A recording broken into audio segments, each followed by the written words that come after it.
Ry avako malala ho amin'ny tompo ho aminareo mandrakarivane ny fahasoavana sy ny fiadanana avy amin'Andriamanitra ray sy Jesoa Kristy tompontsika. Amen. Alahelo mody fifaliana. Alahelo mody fifaliana. Zany no misongadina mofinainantsika anio ao amin'ny filazantsara araka ny Jaona 9:40 ny andininy 9:40 hatramin'ny andininy 4:20. Alahelo mody fifaliana.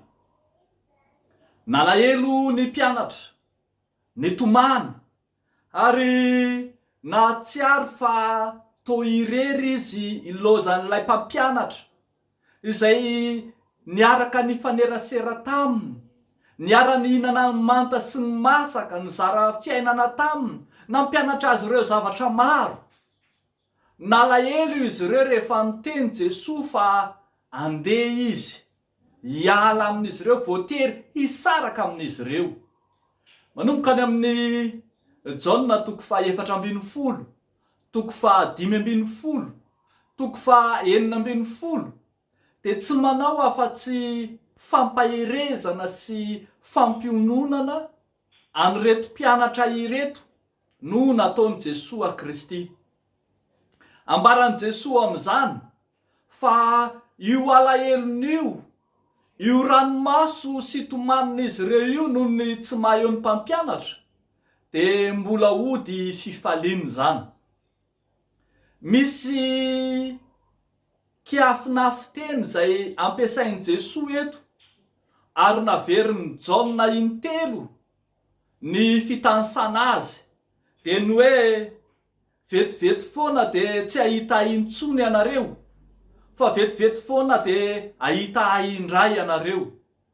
Ao anatin'izany kiafinafy teny zany no ilazan'i Jesoa fa na dia hiala tsy eo amin'ny mpianatra intsony ary Jesoa, na dia alahelo sy hitomany aza ny mpianatra noho ny fahabangana lehibe eo amin'ny fiainan'izy ireo, dia ambaran'i Jesoa fa mbola ody fifaliana izany.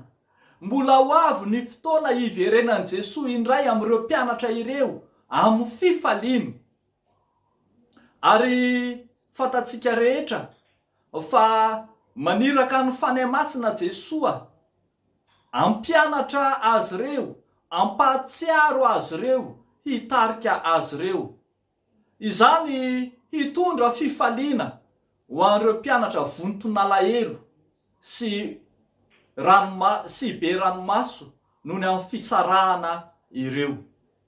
Fa ambaran'i Jesoa koa nefa eto fa na dia tsy eo aza ny fanahy masina dia mbola ho avy koa ny fotoana izay ahatongavan'i Jesoa hiverenany indray ary dia ho fifaliana ho an'izao rehetra izao.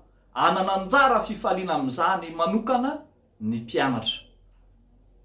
Ary raha tonga ary ny fotoana ka tsy andry na ny fiavian'ny fanahy masina na ny fiverenan'i Jesoa dia mbola afaka mandray izany fifaliana izany ihany ny mpianatra rehefa mangataka sy mahazo valim-bavaka avy amin'Andriamanitra izy. Hoy Jesoa mantsy manao hoe ianareo tsy mangataka dia tsy mahazo valim-bavaka ianareo, mangatà dia ahazo ianareo mba ho tanteraka ny fifalianareo. Hoy Jesoa hoe hatramin'izao dia mbola tsy nangataka na inona tampoka ianareo. Ny vavaka ataon'ny mino mitodika amin'i Jesoa ilay mpamaly vavaka dia hitondra fifaliana eo amin'ireo mpianatra ireo. Ry havako malala ao amin'ny tompo, na ho vetivety, na haharitraritra, na ho ela aza dia hitantsika eto fa manome fifaliana ho an'ny mpianatra amin'ny fomba rehetra i Jesoa Kristy. Na dia hiatrika fahoriana sy fihizaham-toetra aza ny mino dia tsaroana ny ambaran'ny bokin'ny mpanao salamo manao hoe nandeha namaky ny afo sy ny rano izahay kanefa nentinao mivoaka amin'ny fitahina mahatretriky. Zary fifaliana lay fahoriana nentiny mino, zary fifaliana lay ranomaso sy tomany ny alahelo zay niatra, de tonga fifaliana lehibe eo amin'izy ireo. Ry havako malala ao amin'ny tompo, irahantsika malala arak'izany fa tsy mamelantsika irery na oviana Andriamanitra. Efa niteny izy fa tsy amelanareo kamoty aho, tsy amelantsika irery Andriamanitra, ho eo aminareo foana ho izy. Ka na amin'ny fanatrehana amin'ny nofo na amin'ny fanahy, de ho eo hatrany Kristy hitondra fifaliana ho amin'ny mpanaradia azy. Amin'izao fetiny Noely izao, ny fety zay mampandroso an'i Kristy eo aminy, ny fifaliana izay manaiky hitoeran'i Kristy no tena fifaliana.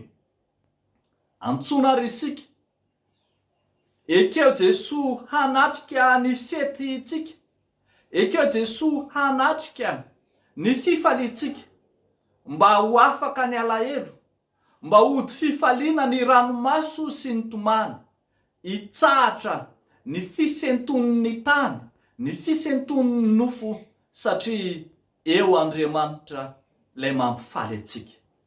De mampahery atsika rehetra amin'ny anaran'ny Tompo andray an'ilay fifaliana tena izy, lay fifalian'i Kristy zay zarainy maimaim-poana ho an'ny mpanaradia azy. De ho an'Andriamanitra irery any aneny voninahitra. Amen. Ivavaka isika ry havako. Amin'ny finoana sy ny fanantenan'Andriamanitra no hitodianay aminao lay Andriamanitra mpamonjy, lay Andriamanitra manatrika anay amin'ny fotoana rehetra, manatrika anay na amin'ny nofo na amin'ny fanahy, lay Andriamanitra tsy mamela irery anay, lay Andriamanitra eo aminay foana. Misaotra Tompo, ary ankehitriny zay de mametraka ny hoavinay sy ny fanantenanay ao aminao lay Andriamanitra momba anay mandrakariva.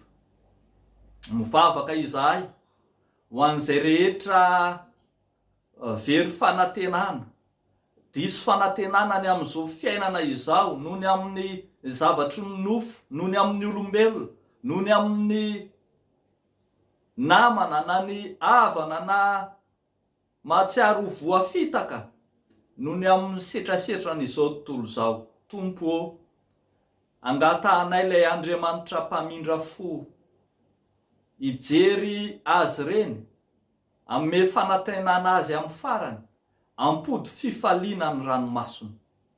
Mivavaka ihany koa zay ireo zay mitoloka ao anatin'ny alahelo sy tomany, ireo zay mandalo fahoriana sy fizahan-toetra, omeo azy ny fifaliana andehanany araka ny sitraponao.